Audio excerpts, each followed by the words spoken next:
Então, na aula de hoje, a gente vai estudar como coletar amostra de solo. Então, eu separei dois tipos de coleta de amostra básica, dois grandes grupos, né? Que são a amostra para análise química e amostras de solo para análise física.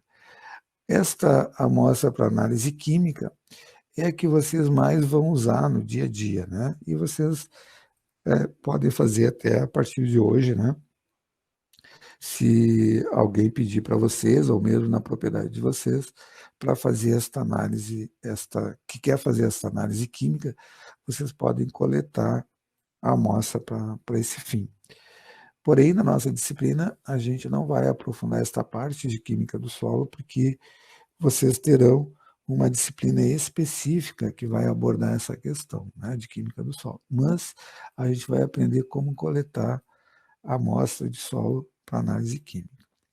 Então, eu coloquei assim, para uma determinada gleba homogênea, coletamos em zigue-zague de 15 a 20 amostras com 300 gramas aproximadamente.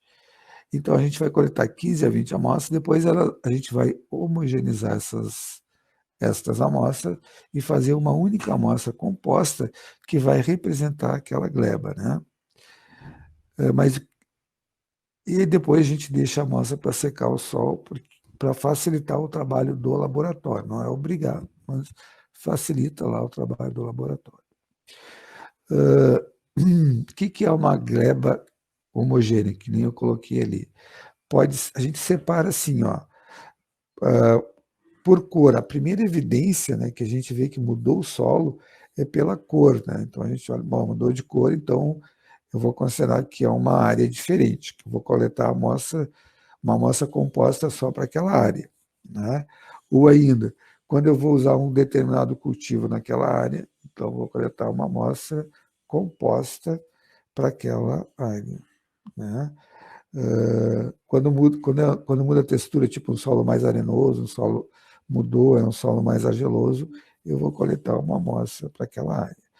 Também a gente costuma diferenciar, eu não coloquei aqui no texto, mas a gente costuma diferenciar assim, por exemplo, na parte alta do morro, uma amostra composta. Quando eu falo amostra composta, é porque a gente coletou 15 a 20 em zigue-zague e fez uma representativa daquela área homogênea, né?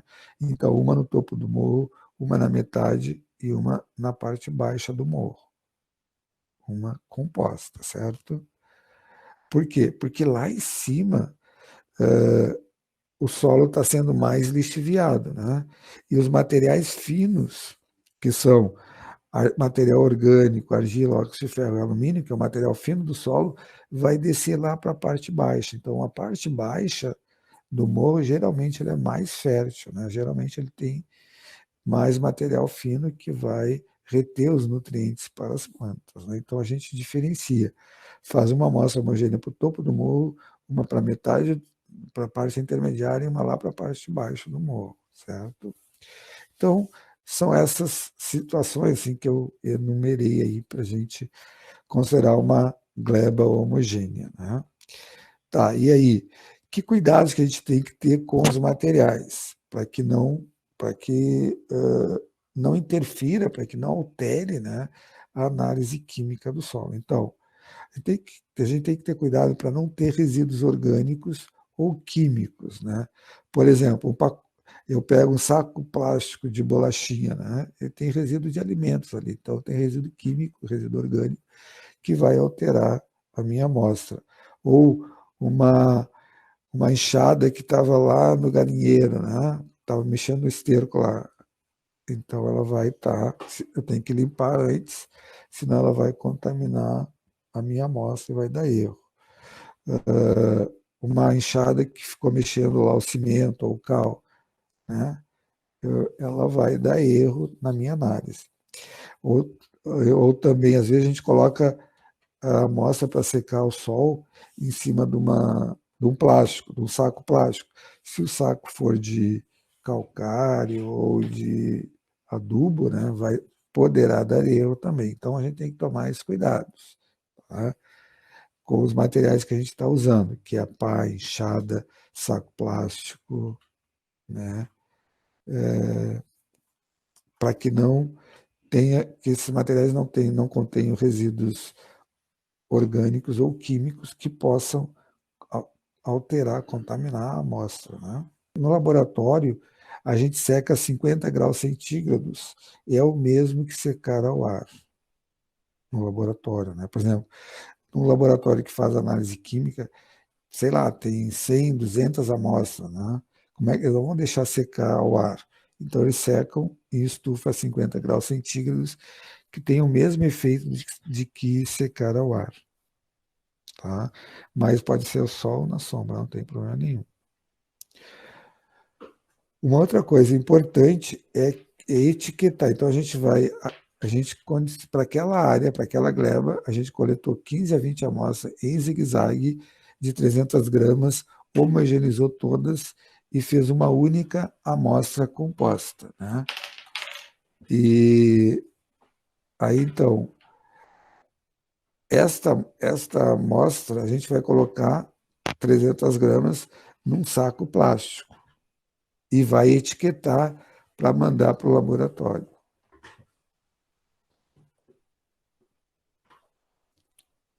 Certo? Tá, mas o que, que vai nessa etiqueta?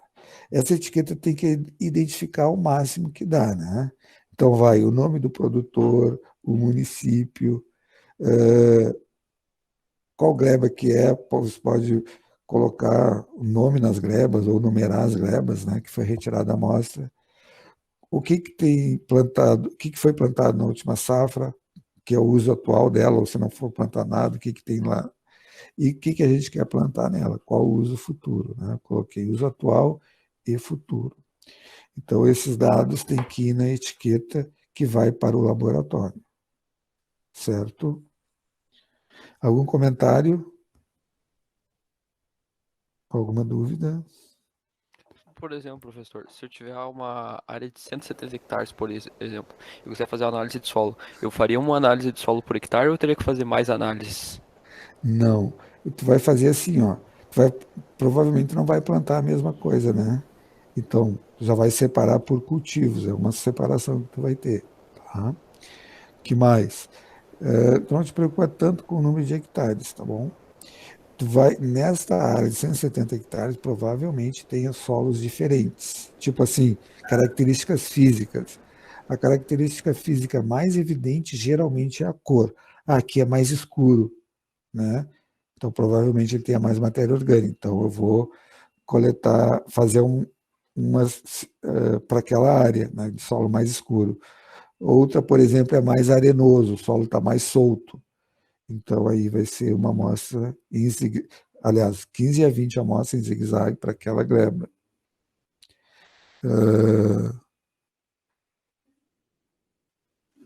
Geralmente não tem assim, 170 hectares bem homogêneos, né? Então, tu vai separar principalmente por cultivo e depois por essas características físicas do solo. Tranquilo? Sim, entendido. Mais alguma pergunta? E uma outra questão, por exemplo, é não coletar perto de curral, perto de onde foi dado o alimento para os animais, né? Então, ter esses cuidados de não pegar esses pontos que estão mais alterados quimicamente. Tranquilo até aqui? Agora vamos ver como é que a gente coleta cada uma dessas 15 ou 20 amostras. Então, a primeira coisa que a gente vai fazer é retirar essa matéria orgânica que tem na superfície. Então, a gente vai rapar o solo com a enxada. Você vai usar enxada e pá, tá? Então, a gente vai rapar o solo com a enxada e com a pá, com a enxada, desculpe, tirar mais ou menos 3 a 5 centímetros do solo, porque aquilo ali tem muito material orgânico, né? Bem diferente de lá onde vai estar as raízes da planta, né? Depois, com a pá, a gente faz um corte em V. Então, a gente vai cortar inclinado, né? Em V, até mais ou menos 20 centímetros de profundidade. Aí depois que eu cortei ele em V, ó, aqui dá para enxergar nessa foto, ó, que ele foi cortado em V, ó. Consegue enxergar? Ó, foi cortado em V. Primeiro eu rapei aqui na superfície, né? Depois cortei em V assim. Aí depois tirei um dos ladinhos, ó. Isso aqui é um dos ladinhos. Aí depois tirou um dos ladinhos, corta aqui com a enxada. E pega só o miolinho. Ó, aqui está inchada, ó.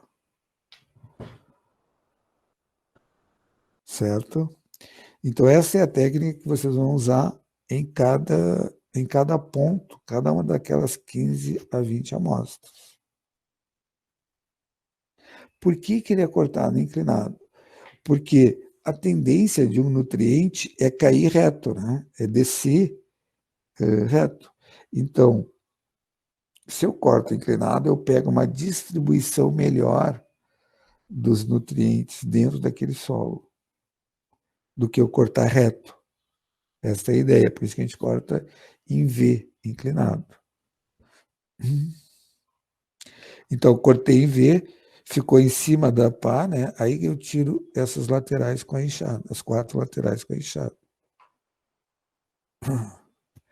E aí, assim, pode ser 300 gramas, todas com 300 gramas ou todas com 500 gramas. Pode repetir a pergunta, que falhou um pouquinho aqui o meu som.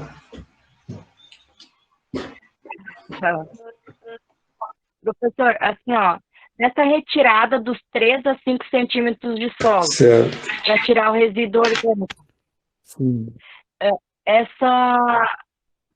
isso não vai influenciar na questão na hora de analisar a matéria orgânica na amostra?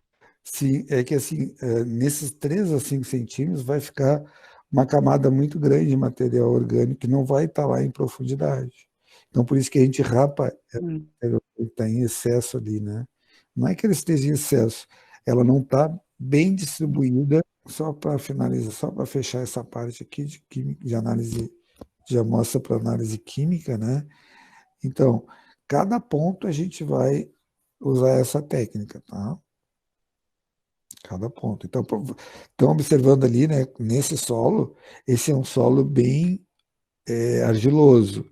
E em cima dele tem uma camada muito grande de matéria orgânica, por isso que a gente rapou ali em cima, né? 3 a 5 centímetros a gente rapou, porque tem muita raiz ali em cima, que não está distribuído lá no, onde as raízes mais vão atuar.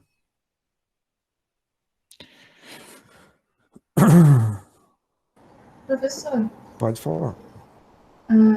mas na prática, assim, Uhum. a gente vai coletando essas amostras, daí como é que o pessoal faz? Coloca dentro de um saco, tudo junto? Isso, coloca num balde, né? E vai carregando. Aí tu vai ter que botar, se for muito, assim, né? Tu vai pegar 300 gramas de cada uma, né? Ali, essa minha aqui está muito grande, isso aqui tem 1 quilo, mais ou menos, sei lá. Então é só 300 gramas, tem que seguir cortando aqui, né? O miolinho, pegar só o miolinho, 300 gramas, e aí coloca num balde e vai carregando. Claro que vai precisar 2 ou 3 baldes, dependendo, né, da área. E aí depois tu pode colocar num saco. Só cuidado com o saco é esse, né? Que não seja saco de adubo, saco que já foi usado com esteiro, tem que ter alguns cuidados, tá bom? Certo. E o balde é mais fácil de lavar, né? E depois para fazer a secagem, daí Aí tu coloca numa lona, tem que cuidar também para não ver animal ali por cima, né? Coloca numa lona e deixa ele secar o ar. E aí tu homogeneiza, né? certo. Essa secagem seria deixar com menos umidade possível, é isso? Isso, deixa secar o ar. Deixa secar o ar, assim, não é obrigado. Não é obrigado a fazer isso, só que facilita o laboratório. As 300 gramas, né? Tu vai deixar secar o ar desculpa, só a, a amostra composta. Pegou 15 a 20, misturou tudo, homogeneizou bem para fazer uma única, né? uma única composta. Aí tu vai tirar 300 gramas para levar para o laboratório. Essas 300 gramas tu vai deixar secar o ar. Beleza, entendi. Claro, se estiver muito úmido também, né? Se estiver muito úmido, tu não consegue homogeneizar o solo. Tem essa questão.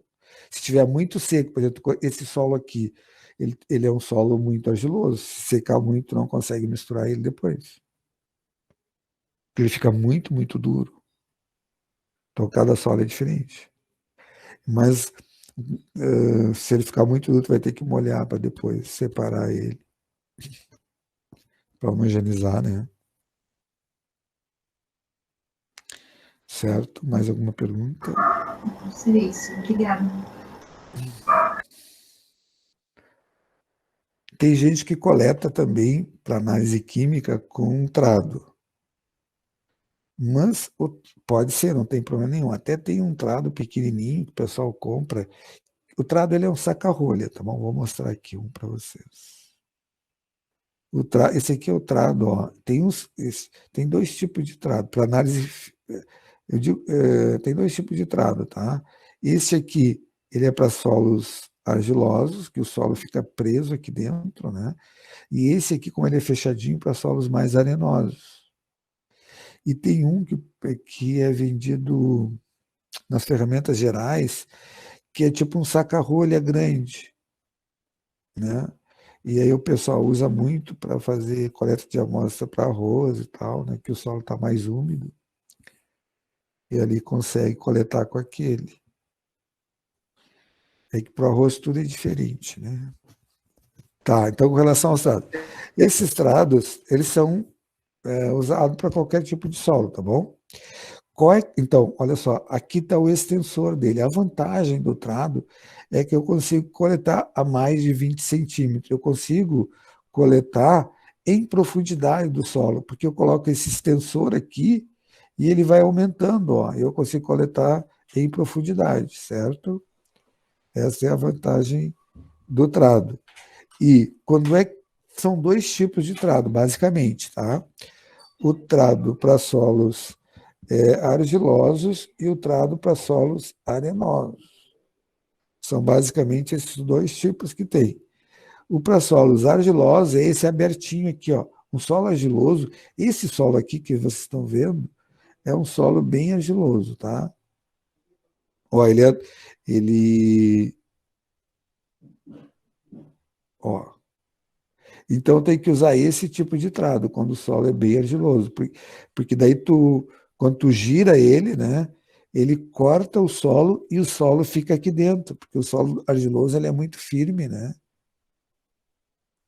E o solo arenoso é um solo solto, eu não consigo coletar, ele não fica preso aqui.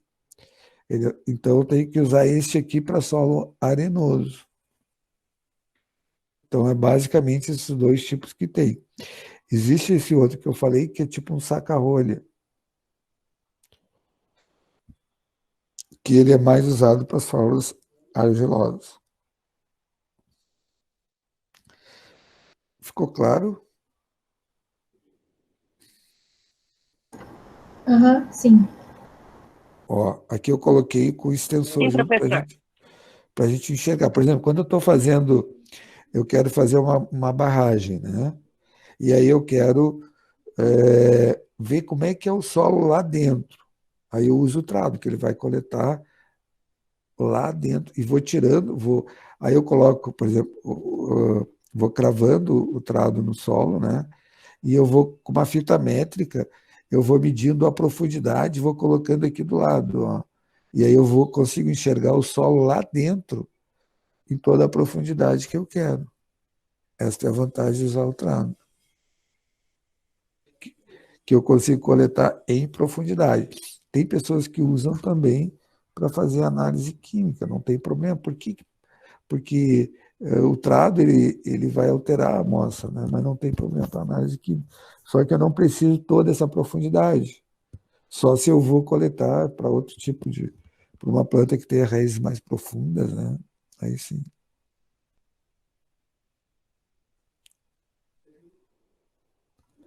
Entenderam quando é que usa um, quando é que usa outro? Então, esse aqui, abertinho para solos argilosos, que nem esse solo que a gente está vendo aqui.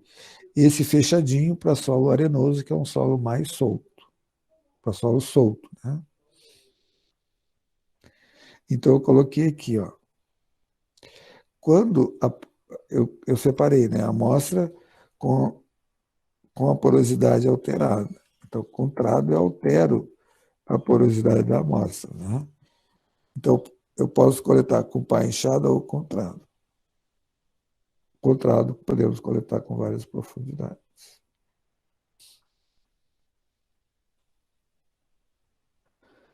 Também tem um outro tipo de amostra que eu faço, que eu chamei assim, que é a amostra com porosidade natural inalterada.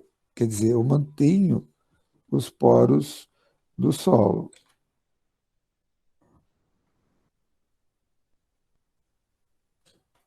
Eu mantenho os poros do solo, né?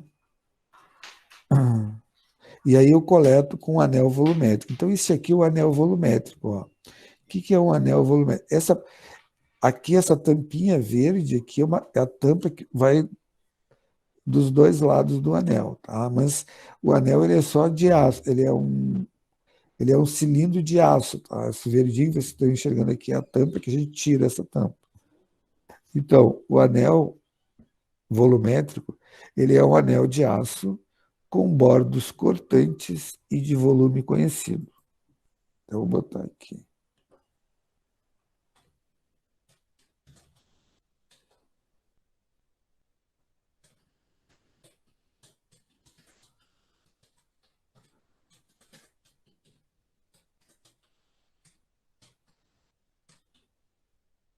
Tudo que é volumétrico num laboratório, quando a gente fala assim, isso é volumétrico.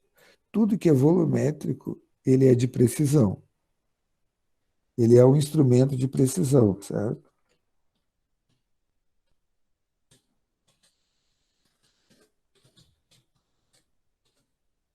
Então, a gente tem que tomar alguns cuidados.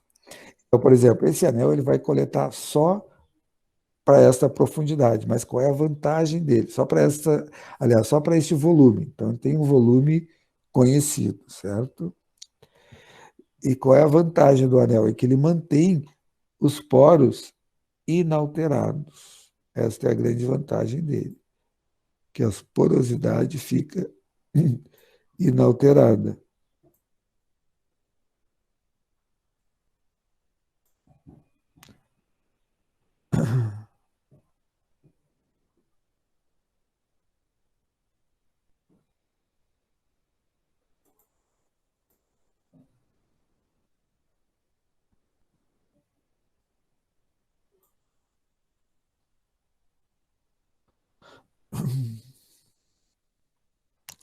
Tá, então a gente vai ter que tomar alguns cuidados para essa porosidade ficar inalterada, certo? Então, olha só, a gente pega este anel, tira essa capinha verde aqui e coloca nessa camisa, nesse cilindro aqui. E aí acopla aqui, ó. E depois bate, crava ele no solo, e acopla aqui, cravou isso aqui no solo e bate com um macete para ele entrar no solo, né? Eu posso coletar numa parede vertical do solo, ou posso coletar na superfície mesmo do solo, certo? Eu posso fazer das duas maneiras. Então, eu peguei esse anel, coloquei aqui nessa camisa, acoplei aqui nesta haste, que no suporte, né? E vou bater aqui em cima com o macete para ele cravar no solo. Aí ele cravou no solo, entrou na profundidade que eu quero do solo, aí eu vou tirar, vou afrouxar ele, né? Eu vou cravar, vou colocar a pá aqui na volta para ele ir soltando. Por quê? Porque o solo tem que ficar todo dentro do cilindro. Se ficar, por exemplo, porque eu meço o volume, né? Então, o solo tem que ficar todo aqui dentro. Depois, com essa faca, eu vou cortar nas duas faces do cilindro, certo? Eu até tenho outras fotos aqui. Depois eu mostro para vocês. Então, Depois que eu cravei no solo, afrouxei ele com uma pá aqui na volta, né? Consegui tirar, aí eu abro, tiro o cilindro daqui e tiro o anel que estava aqui dentro, cheio de solo. Aí eu corto com a faca nas duas faces desse anel, certo? Bem retinho, com cuidado, tem que ficar retinho, ele não pode, por exemplo, ficar um buraco ali dentro do anel volumétrico, porque o volume vai estar errado, certo? Então tem que ter o máximo cuidado para o volume não ficar errado, não alterar esse volume, entendeu? Todo o volume do anel tem que estar preenchido com o volume de solo, certo? Esse é o meu cuidado. E a grande vantagem é que ele não altera os poros, então eu posso determinar a porosidade do solo. E os poros do solo a gente já viu que eles são muito importantes, porque é nos poros do solo que ficam armazenadas a água e o ar do solo. Então, por isso que é importante, né, manter a porosidade natural sem alterar quando eu coleto esta amostra, certo? Cuidados que a gente tem que ter com o anel. Cuidados. Por exemplo, eu não posso cravar o anel em solos pedregosos, porque vai danificar o anel. Não posso cravar o anel em solos com raízes grossas, porque também vai danificar o anel, certo? Um solo muito duro, eu não posso cravar o anel, porque senão depois não consigo tirar. Se o solo estiver muito seco, até eu posso molhar o solo, né? Para facilitar, não demais, claro. Então eu tenho que ter esses cuidados. Não cravar o anel em solos pedregosos, não cravar o anel em solos com raízes grossas, porque vai danificar o anel. E ele é um instrumento de precisão. Se eu danificar, já alterou a precisão. Depois que coletei a amostra, vai sair uns pedaços de solo para fora do anel, certo? Porém, eu tenho que eu tenho que passar a faca, cortar nas duas faces, bem retinho, e não pode ficar buraco dentro do anel. Tipo assim, quando eu estou cortando ali com a faca, nas duas faces do anel, eu não posso deixar buraco, senão vai dar erro no meu volume. Certo? Algum comentário, alguma dúvida?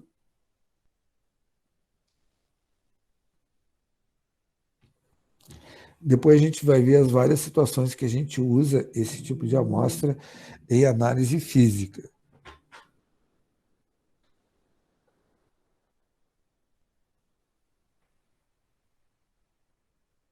Algum comentário? Alguma dúvida?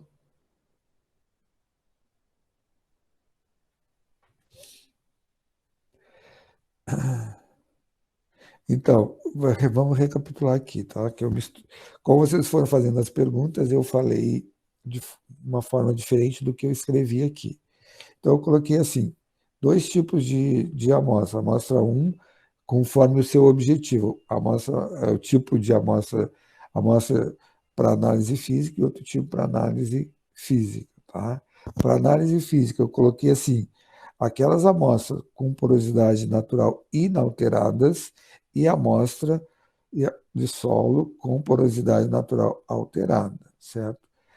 As amostras de solo com porosidade inalterada são coletadas com anel volumétrico, que é um anel de aço com bordos cortantes e volume conhecido, certo? E aí eu tenho que tomar cuidado que que eu não posso cravar o anel em solos pedregosos, nem em solos com raízes grossas, nem em solo muito duro. Tem que tomar cuidado para não danificar o anel, porque ele é um instrumento de precisão. Ele esse método ele é o mais preciso, né? O anel volumétrico. O que mais? Como é que a gente faz? Então, esse anel de aço, sem essa parte verde, coloca nessa camisa, acopla a camisa no suporte e depois bate aqui em cima e crava no solo. Eu posso cravar aqui ou numa parede, tipo um barranco de solo, eu posso cravar ali na parede também, tá? Das duas maneiras. E depois que eu cravei o anel, aí eu afrouxo ele com uma pá na volta e retiro ele de dentro dessa camisa. E corto com a faca bem retinho dos dois lados, com cuidado, para não ficar nenhum buraco dentro do anel. Se ficar um buraco dentro do anel, está faltando solo e vai dar erro no volume do solo. Certo? Depois, eu separei assim, amostra com porosidade natural alterada. Então, nesse caso aqui, eu altero a porosidade. Né? Eu não me preocupo com a porosidade nesses métodos. Né? Então, posso fazer com pá inchada ou com o trado. Aí, com o trado, eu coloquei aqui o trado, que a vantagem é que eu posso coletar em profundidade. Tá? Então, coloco o extensor no trado e coleto nas várias profundidades do solo. E aí tem dois tipos de trado. Para solos argilosos, esse aqui, que é um solo mais difícil de cravar o trado é um saca-rolha grande, né? Então, esse aqui é mais difícil de cravar o trado num solo argiloso, né? Então eu vou usar esse trado. O solo arenoso ele é mais solto, então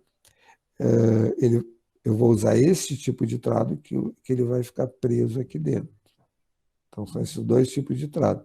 Trado para solo argiloso e trado para solo arenoso.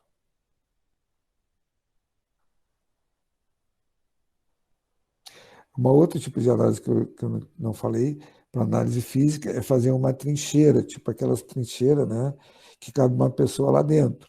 Então, ela tem que ter 80 centímetros de largura, mais ou menos, né, 70, 80 centímetros, e 1 metro de comprimento. E aí tu faz um buraco no chão, bota uma escadinha, né, e sendo que na face oposta da escadinha, para descer a trincheira, tu vai coletar a amostra de solo e vai descrever o perfil no interior do solo.